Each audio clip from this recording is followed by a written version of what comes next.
Medal Award for achievement in math and science. Congratulations, Laura.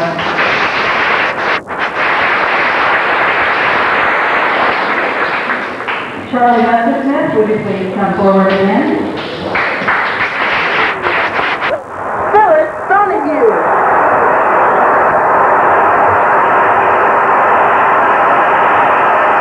Good afternoon. Today our special guest is the famous author, Mr. JRR Tolien. Good afternoon, Mr. Tolien.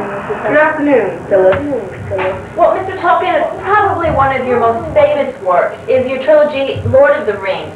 What inspired you to write this? Well, you see, Phyllis, after I wrote The Hobbit, which was a children's book, I wanted to challenge myself to write a long, enduring novel that would be good for adults. So I started The Lord of the Rings. I see. Well, I know you're very well known for the symbols that you use throughout your books. Let's talk about those for a minute. Where, for example, what does Middle Earth represent? Well, actually, Middle Earth represents a time before evil that God had the world created.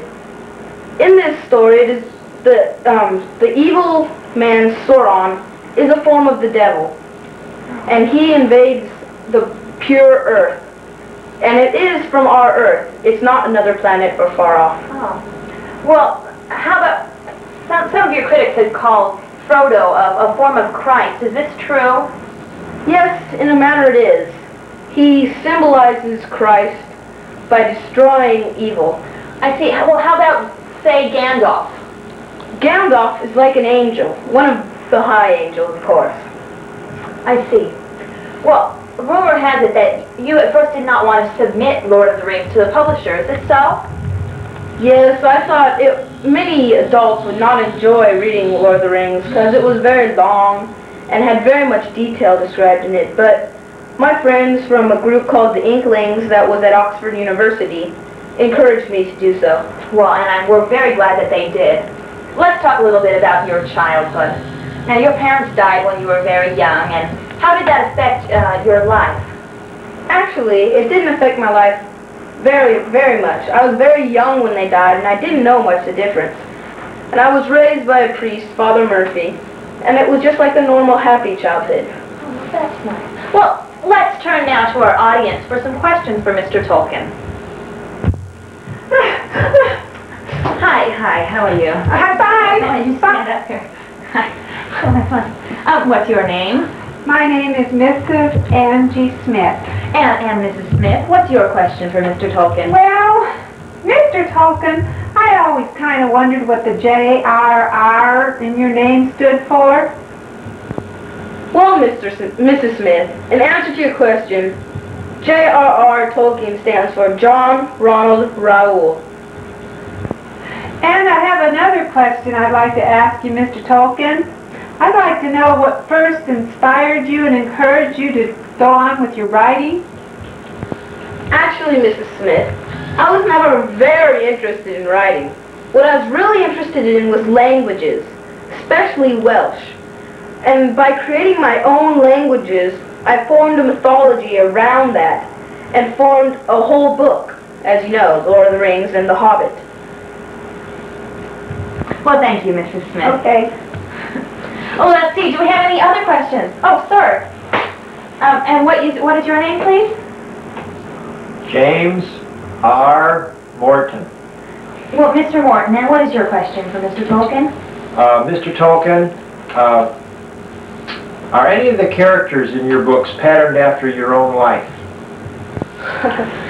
Well, actually, Mr. Morton, I've been known to be a mixture between Bilbo Baggins and Gandalf himself.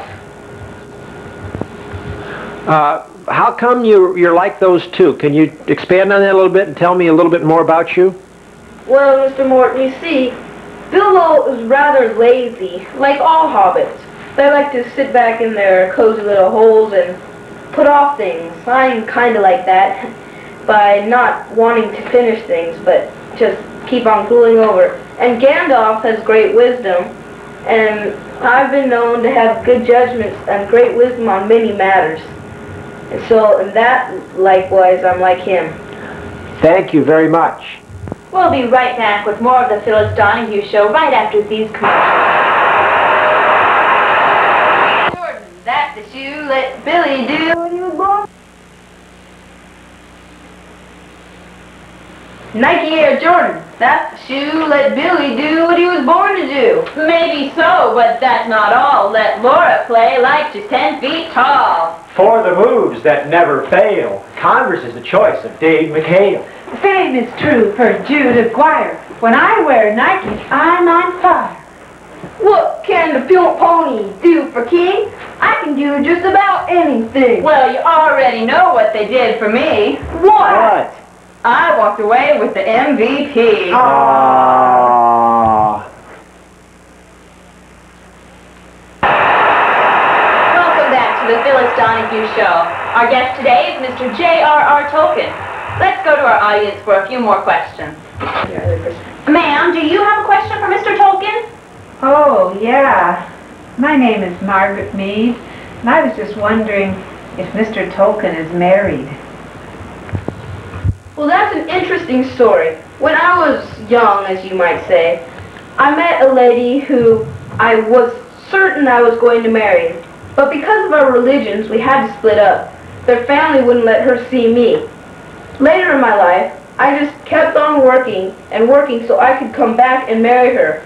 Finally, after getting great honors at Oxford, I went back to her and married her. Well, that's wonderful, Mr. Tolien. Do you have any children? Yes, I have 3. Christopher is my youngest.